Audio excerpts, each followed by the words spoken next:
Imagine holding, like, a sparkling amethyst crystal, or maybe uncovering a fossil millions of years old right here in South Carolina. Yeah, amazing stuff just beneath our feet. Exactly. What local wonders are hiding out there? Mm. So today, our deep dive takes us into the really fascinating world of earth sciences and lapidary arts here in the state. And specifically, we're looking at the Columbia Gem and Mineral Society, Yeah. right? The CGMS. That's the one. And their monthly newsletter, Rocky Trails. It's Yeah. great. Mm. Our mission today is really just to give you a shortcut, get you well informed about this really passionate community, So whether you're just curious about local geology, maybe ancient fossils. or even the art of making jewelry from rough stones. Yeah. Yeah, this deep dive is definitely for you. Okay, but there's an important heads up we need to give. Oh, right. Good point. Yeah. As we talk about things, especially from older Rocky Trails issues. Specific details like dates or meeting places, they might be out of date. Absolutely. So for the latest, most current info, you really need to check their official website. It's www.cgms.rocks. Perfect. So the CGMS, what really strikes me is how they act as the central hub. Yeah. How so? Well, they're a nonprofit, first off, educational, and they're all about promoting popular interest, sharing knowledge about earth sciences, So geology, mineralogy. paleontology, yeah, and the related arts too, like lapidary. Lapidary, that's the cutting and polishing of stones. Exactly. Turning rough rocks into beautiful gems. They make all this stuff, these complex sciences and intricate arts, really accessible to everyone. And Rocky Trails, that newsletter you mentioned, it's kind of the key, isn't it? It really is. It announces all the upcoming events, the meetings, even where they're meeting temporarily sometimes. Right. And the activities they offer. It's Mhm. not just reading about it. It's hands-on. Definitely. Their monthly meetings, for instance. They always seem to have fascinating speakers. I saw some examples like zircon geochronology, Hmm. using tiny crystals to date the Earth. Yeah. Or finding local fossils, like actual whale skulls discovered in the Ashley River. Wow. That's incredible. And it's not just lectures. People can learn practical skills, too. Like what?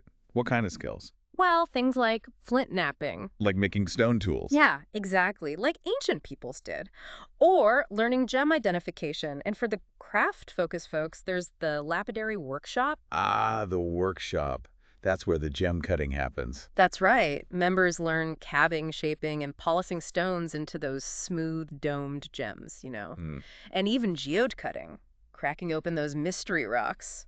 That workshop was on Frink Street in Casey for several years. Casey, pronounced KC. Right? Exactly. But that lease ended back in 2019, so the workshop is kind of in a temporary setup right now. Which actually highlights something important. They're searching for a permanent home, aren't they? They are. It's a big focus. See, they met at the McKissick Museum for like 50 years. 50 years. Yeah, but then the pandemic happened and they had to find other places.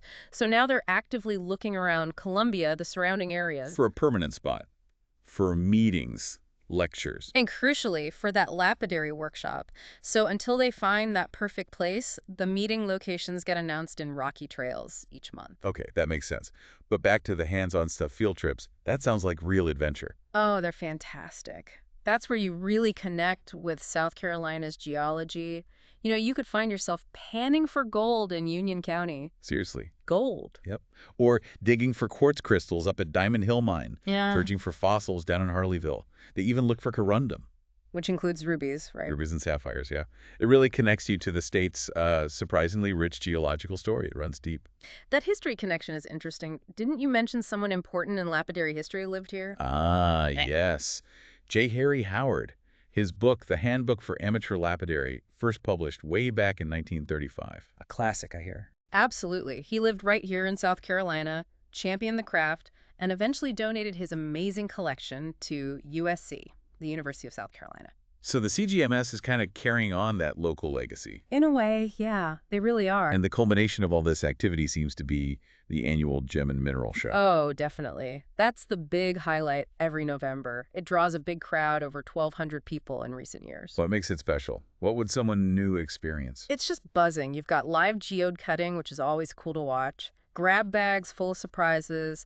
There's even a salted mine for kids to dig for treasures. Fun. Yeah, and great educational programs, too. It really showcases everything the society is about. It's vibrant. So, wrapping this up, if you, the listener, have any interest in, well, any of this, earth sciences, geology, fossils, gems, minerals. Jewelry making, lapidary arts, mining, even just collecting cool rocks. Yeah.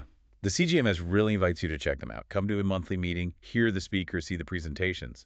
Meet the community. They're very welcoming. You can just attend, see if you like it, maybe join the club. And definitely mark your calendar for the Columbia Annual Gem and Mineral Show this November. Absolutely. It's a fantastic chance to dive in, engage, and maybe find something really special. So the final thought is, what geological wonders are waiting out there for you to uncover? Maybe with a new skill you learned, or perhaps with a knowledgeable guide from the CGMS.